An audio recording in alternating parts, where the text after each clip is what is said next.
Bonjour à tous, je suis Tiffany et vous êtes sur la chaîne Lalicie. Je suis fan de DIY, de tissage de perles, de couture et il se trouve que je suis partie 3 semaines en vacances à Tokyo, donc j'ai décidé de vous faire un petit top de mes boutiques préférées en DIY à Tokyo. Donc il y en a certaines qui sont plus spécialisées dans la couture, d'autres dans les bijoux. Et en deuxième partie de vidéo, je ferai un petit haul où je vous montrerai ce que j'ai acheté dans ces boutiques. Allez, c'est parti! La première boutique, c'est la première où je me suis rendue, mais elle est, je vais dire, à égalité avec la seconde. C'est la boutique Yuzawaya. Donc comme c'est une chaîne, il y en a plusieurs dans Tokyo qui sont plus ou moins grands. Alors c'est des boutiques qui sont plutôt axées art du fil. Donc on va retrouver beaucoup de couture, d'outils, de tissus. On va retrouver pas mal de broderies. Les Japonais ont l'air vraiment très fans de broderie parce que vraiment... dans tous les magasins, pratiquement, il y avait de la broderie, il y avait beaucoup de livres sur la broderie. Le tricot, le crochet, la laine cardée. Il y avait beaucoup aussi de petits livres sur comment faire des petits animaux en laine cardée. Il y avait une petite section résine UV LED et bijoux, mais c'était pas une très grosse section, c'était pas énorme la sélection. Il y avait un petit endroit aussi où il y avait de quoi faire des fausses fleurs, où il y avait des tiges, les rubans, les trucs comme ça. Il y avait aussi du sashiko. Dans pratiquement toutes les boutiques tissus comme ça un petit peu, il y avait du sashiko, de la broderie sashiko. Il y avait un peu de punch needle, un peu de tressage, voilà. Donc c'est vraiment axé art du fil, grosso modo. C'était très grand, franchement, j'ai pas de référence de boutique similaire. En tout cas avec une sélection aussi large d'activités, parce que généralement soit on va dans une mercerie où il y a les boutons, la laine, tout ça, peut-être il y a un peu de tissu, ou alors on va dans un magasin de tissu où il y a un petit peu de laine, et là c'était vraiment tissu, laine et d'autres choses. Donc c'était quand même assez large. Donc le premier Yuzawaya où je suis allée, c'est dans la gare de Kichichoji. Donc souvent dans les gares, il y a des centres commerciaux qui sont à étages. Et du coup, il était dans un des étages du centre commercial. C'est le centre commercial Kirarina. Et la gare de Kichijoji, elle est un petit peu excentrée de Tokyo, donc il y a plein d'autres magasins qui sont plus proches du centre de Tokyo. Donc on est allé dans celle-là en premier parce qu'on voulait aller dans un parc qui était à proximité, et aussi parce qu'il y avait le musée Ghibli qu'on n'a pas pu voir parce qu'on n'avait pas de ticket. On savait qu'il fallait prendre des tickets, mais on n'a pas réussi à en avoir avant de partir. Et malheureusement, autour du musée Ghibli, il n'y avait rien à faire. On n'a rien trouvé, tout était barricadé, on ne pouvait rien voir. Donc on était un peu déçus. Bon, le parc, je crois que c'est Inoshikara. Inoshika ou Inoshikara Inokashira. Il y avait le parc Inokashira qui était... c'était sympathique, il y avait un petit temple au centre de l'étang. Un petit temple dédié aux divinités des eaux. Mais est-ce que ça valait la peine de s'excentrer autant par rapport à notre Airbnb? Je suis pas sûre. Bon, la boutique en tout cas, elle était vraiment bien, elle était quand même plutôt grande. La deuxième où je suis allée plus tard, elle était un peu plus petite. Et du coup, il y avait un petit peu moins de choix. Je vous montrerai après ce que j'ai acheté, mais globalement, j'ai trouvé un pack avec du papier japonais en différents formats. Il y avait aussi un petit carnet dedans, c'était super mignon. J'ai acheté du tissu. Les tissus, globalement, les tissus qui sont pas importés d'Europe, donc les tissus qui sont de marque japonaise, je dirais pas Made in Japan parce que je suis pas sûre qu'il y en ait beaucoup dans ce que j'ai acheté, mais il y en avait quand même. Il y avait du Made in India aussi. Globalement, les tissus qui venaient pas d'Europe, ils étaient vraiment beaucoup plus abordables qu'en France.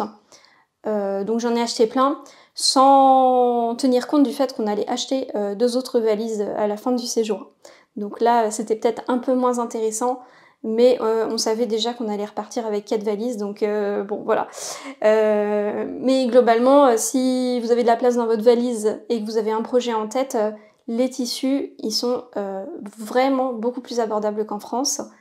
J'ai trouvé des coupons qui étaient autour de 6 €, 7 € le mètre, voire moins, dans une autre boutique que je vais vous citer après.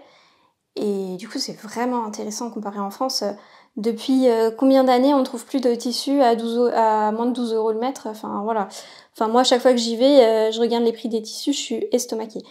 Mais du coup, là, j'étais très contente. Je me suis un petit peu lâchée sur cette première boutique parce que j'étais en mode «Waouh, mais pourquoi j'ai pas ça chez moi? C'est trop bien, elle est trop bien cette boutique!» Voilà, donc j'ai beaucoup dépensé.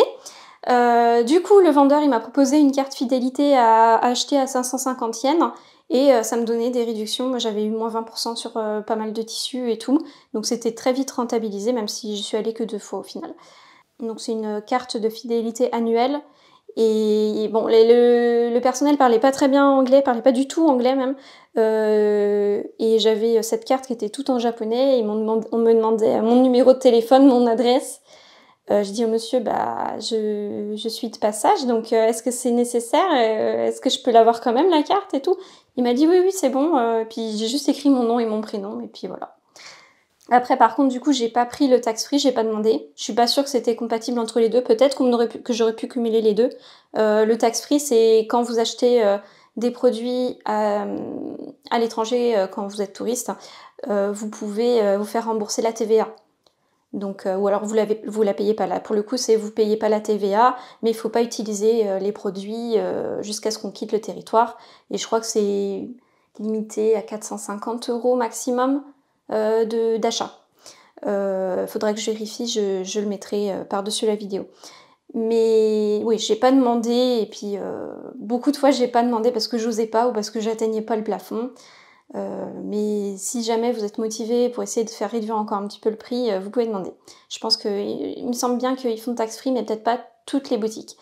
Un autre truc à savoir sur ce genre de boutique DIY, que ce soit pour la couture ou pour les perles, c'est que si c'est du tissu en rouleau ou des choses en vrac, des perles en vrac, la règle, ça avait l'air de prendre son rouleau ou sa boîte de perles et d'aller au comptoir pour faire conditionner son matériel. Donc c'est un peu différent en France. Moi, à chaque fois que je suis allée dans un magasin de tissus en France, il fallait trouver une vendeuse qui devait prendre le rouleau et puis elle allait le couper ou elle le coupait sur place.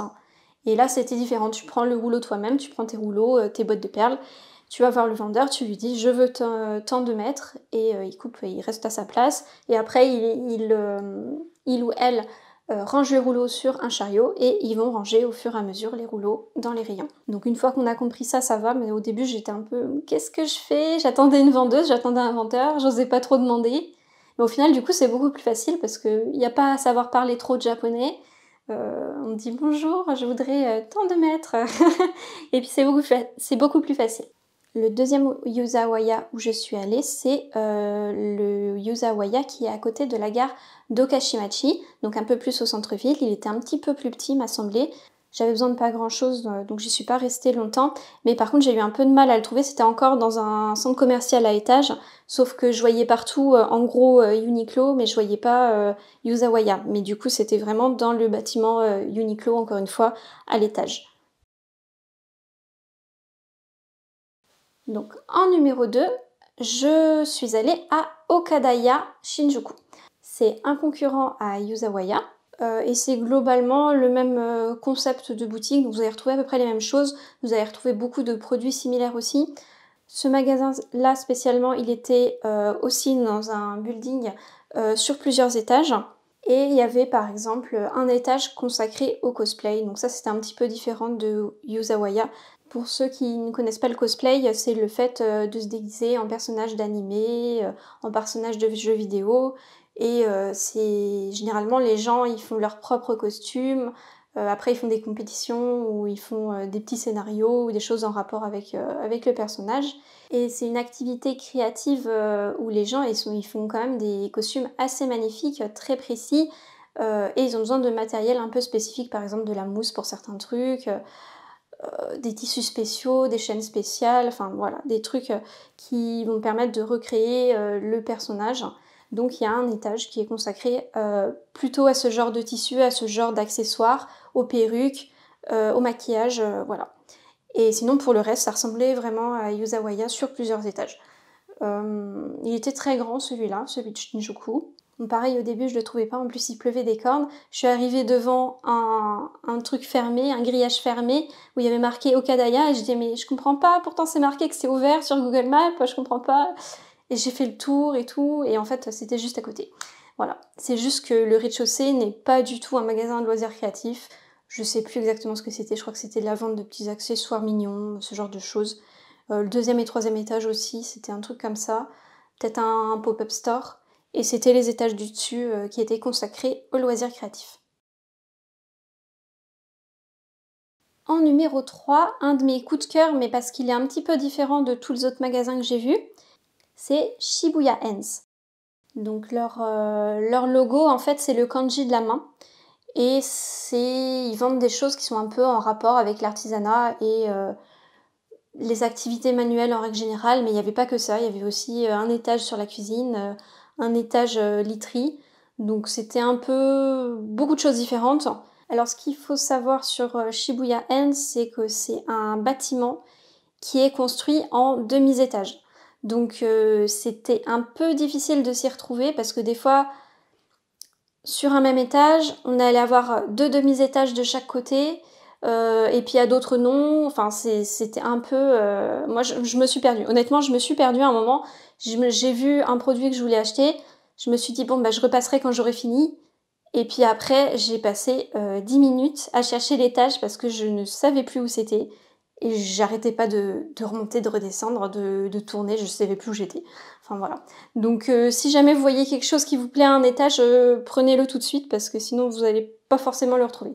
Pour ce magasin-là, on pouvait payer tout ce qu'on avait pris à certains étages. Donc par exemple à l'étage 3, à l'étage 1, on pouvait tout payer en même temps.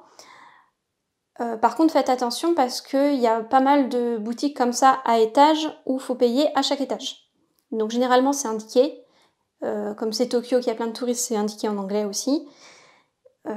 Et Shibuya Ends, je pouvais payer tout au même étage. Il y avait le tax-free, j'ai juste pas dépassé le montant, je crois qu'il fallait 5000 et j'ai pas dépassé 5000 yens. Alors ce qui était intéressant pour cette boutique-là, c'est qu'il y a des choses que j'ai retrouvées qui n'étaient pas dans les autres boutiques DIY et au contraire, il y avait des petites sélections de produits sur certains DIY, mais c'était pas énorme à chaque fois.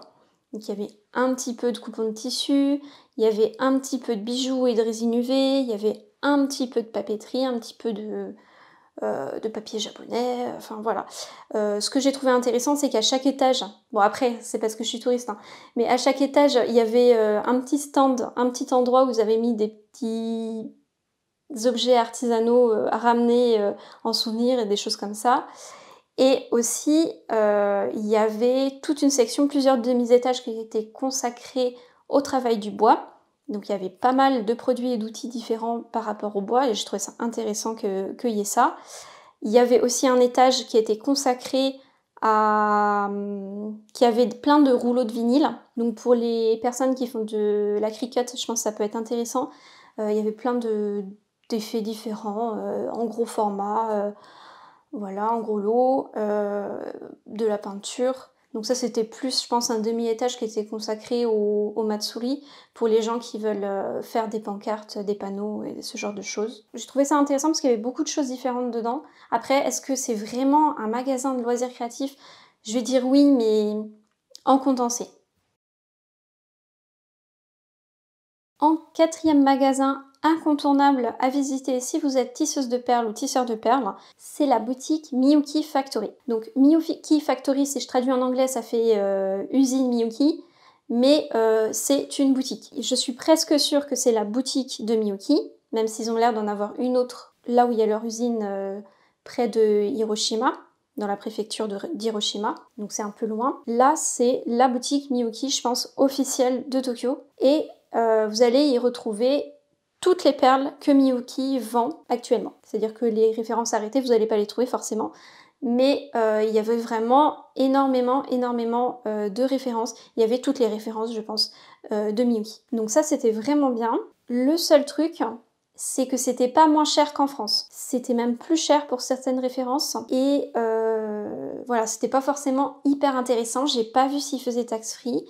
Je vérifierai. Mais je me suis un peu emballée parce que c'est quand même vachement sympa quand on peut regarder toutes les couleurs de perles comme ça alignées. C'est magnifique.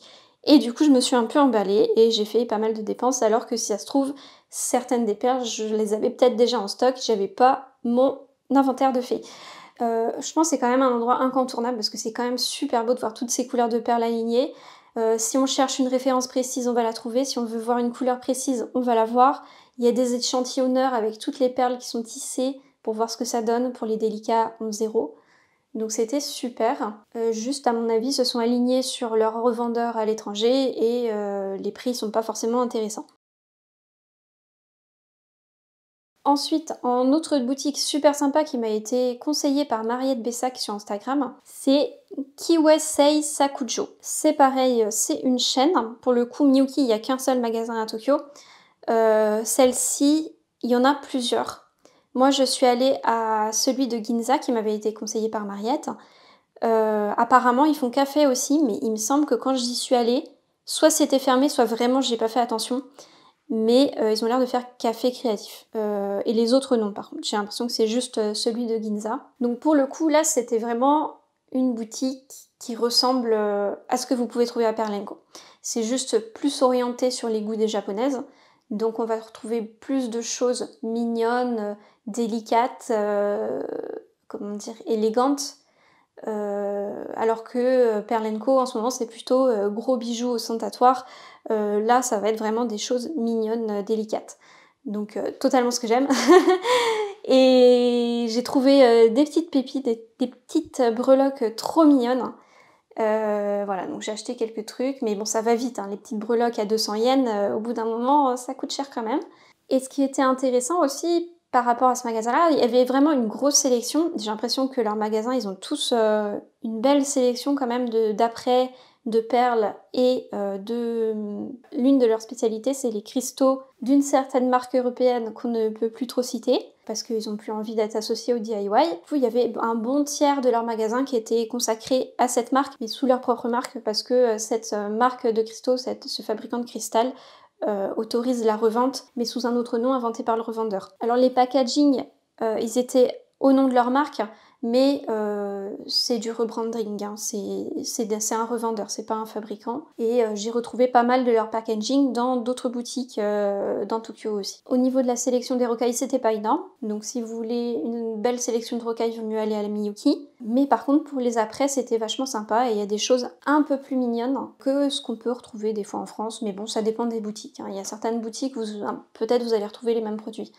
Donc c'est pas forcément intéressant pour ça. Faudrait que je compare les prix à quantité et produit égal, mais je pense que c'était kiff-kiff avec la France. Peut-être un peu moins cher sur certains produits. Et je pense qu'il est intéressant surtout, c'est qu'il y avait le tax-free. Là, la vendeuse, elle me l'a proposé direct. J'avais pas fait un gros panier quand même, mais elle me l'a proposé direct. Elle m'a dit tax-free. Je dis oui, votre passeport s'il vous plaît. Voilà. Et du coup, j'ai eu 10% en moins. En 6e position, mais j'aurais pu le mettre plus haut si j'étais plus spécialisée en couture, c'est une rue entière, on va dire. C'est la rue Nippori Fabric Tone ou Textile Tone. Donc c'est une rue entière avec que des magasins de tissus et de parmenterie, de rubans, de petits boutons, voilà, ce genre de choses. Cette rue-là, faut faire attention parce que il y a certains magasins qui sont ouverts aux particuliers, il y en a d'autres où c'est pour de l'achat en gros. Donc c'était marqué généralement, enfin en tout cas moi j'ai vu des pancartes où c'était marqué sur certaines boutiques grossistes wholesale only. Et moi je cherchais, comme il pleuvait et que j'étais pressée, je cherchais une boutique précise dont j'avais entendu parler sur internet qui revenait sans arrêt. Je pense que parce que le nom aussi il est plus facile à dire pour des étrangers, c'était Tomato, et donc le logo c'est une tomate, c'est bien rouge. Je l'ai trouvé rapidement dans la rue, je suis rentrée et puis j'étais un peu déçue parce que c'était tout petit, il n'y avait pas beaucoup de tissus, c'était assez cher les tissus, enfin à part ceux du rez-de-chaussée c'était assez cher, il y avait des livres de couture et des patrons donc ça c'était sympa. Et je me suis dit mais c'est bizarre, tout le monde m'en a parlé, et puis c'est tout petit en fait, je comprends pas. Et après je suis sortie, j'ai continué dans la rue et j'ai vu d'autres tomatos, il y en avait plusieurs.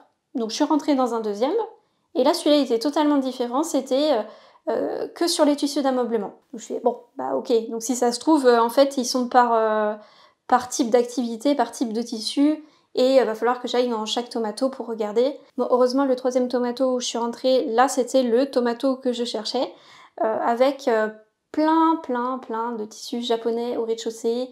Il faisait peut-être 7 ou 8 étages, enfin, c'était vraiment grand. Chaque étage correspondait à des types de tissus différents. Et au rez-de-chaussée, il y avait plutôt les tissus japonais, donc les trucs qui étaient plus pour les touristes, je suppose pour qu'ils puissent les trouver facilement. Mais c'était pas cher du tout. Il y avait un endroit où il y avait des coupons d'1 mètre ou 2 mètres. Pas cher, vraiment. Enfin, moi, par rapport à mes prix français, c'était pas cher, quoi. Et c'était trop bien, j'ai acheté plein de tissus encore, c'était bien lourd. Et voilà, c'était super, j'en ai acheté aussi pas mal pour ma mère parce qu'elle m'avait demandé de lui ramener ça. C'était blindé, par contre, il y avait vraiment beaucoup de monde. Donc voilà, je vous conseille Tomato. Après, je suis allée dans un 4e en partant et c'était tout ce qui était boutons, parmenterie, voilà. Mais il y avait plein d'autres boutiques qui vendaient des tissus pareils ou un petit peu différents, des coupons un peu plus petits, des coupons un peu plus gros. Voilà, donc c'était vachement cool. S'il avait pas plu, ça aurait été encore mieux. Mais on y allait la saison des pluies, donc bon. Ensuite, en guise de petit bonus, je vous conseille Daiso. Daiso, c'est un magasin, un 100 yen shop. Donc c'est-à-dire qu'ils vendent tout à 100 yens, hors taxe, donc ça fait 110 yens TTC. Et c'est un peu comme Action, ils vendent un peu tout et n'importe quoi, un peu comme Jiffy Action, voilà. Ils vendent un peu tout et n'importe quoi, les basiques pour la maison, et aussi il y a un petit rayon DIY qui ressemble un petit peu à ce qu'on pourrait retrouver à Action ou dans les petits magasins comme ça. Mais j'ai trouvé quand même pas mal de petites choses pas chères du coup. J'ai acheté des stickers, des petites cartes, j'ai acheté de quoi faire des pompons, voilà, des petites choses sympathiques. En numéro 8, on a Itoya. C'est une papeterie Géant des Beaux-Arts, on va dire. Ça ressemble vraiment à Géant des Beaux-Arts pour moi. On me l'a beaucoup conseillé quand j'avais demandé sur un groupe Facebook quel magasin aller voir. On m'avait conseillé Itoya. J'ai pas été plus emballée que ça. Je pense que si j'habitais à Tokyo, je serais super emballée par cette boutique parce que du coup, on y trouvait tout plein de matériel pour la peinture, pour le dessin. Le seul truc, c'est que... Ah si, peut-être pour la calligraphie aussi, ça peut être intéressant si vous faites de la calligraphie. Mais c'était beaucoup sinon de produits importés d'Europe, donc je voyais pas trop l'intérêt. Donc c'était plutôt cher. Il y avait un étage qui était consacré à la papeterie carterie, donc tout ce qui est petites cartes à envoyer en souvenir, voilà, par la poste. C'était très mignon, il y avait beaucoup de stickers super mignons, mais au final ça revient un peu cher. Il y avait des petits carnets qui étaient assez mignons, des petits bloc-notes. C'était 550 yens, il n'y avait quasiment pas de feuilles dedans. Donc ça m'a pas emballé plus que ça, en plus j'avais déjà fait tous les autres magasins, donc j'ai pas acheté grand chose. Par contre il y a un étage où il y a pas mal de papier japonais, du coup j'en ai acheté un petit peu pour faire des tableaux pour la maison, donc ça c'était plutôt sympa. Mais l'étage avec les cartes, c'était vraiment épuisant parce que c'est tout resserré. Il y avait 3 tonnes de touristes, on était un dimanche, il pleuvait, donc il y avait tellement de monde, c'était épuisant. Donc j'ai pas plus accroché que ça. Je pense que si on habite à Tokyo, ça doit être vraiment génial. Si on a un Géant des Beaux-Arts à côté de chez soi, je suis pas sûre. Donc voilà pour cette première partie de vidéo. La suite sortira la semaine prochaine, je pense, où je ferai un petit haul et je vais vous montrer plus en détail ce que j'ai acheté parce que j'ai acheté beaucoup de choses et je pense que la vidéo va être un petit peu trop longue. Donc on va faire une deuxième vidéo. Je vous remercie d'avoir regardé jusqu'au bout. Pensez à vous abonner et je vous dis à la prochaine.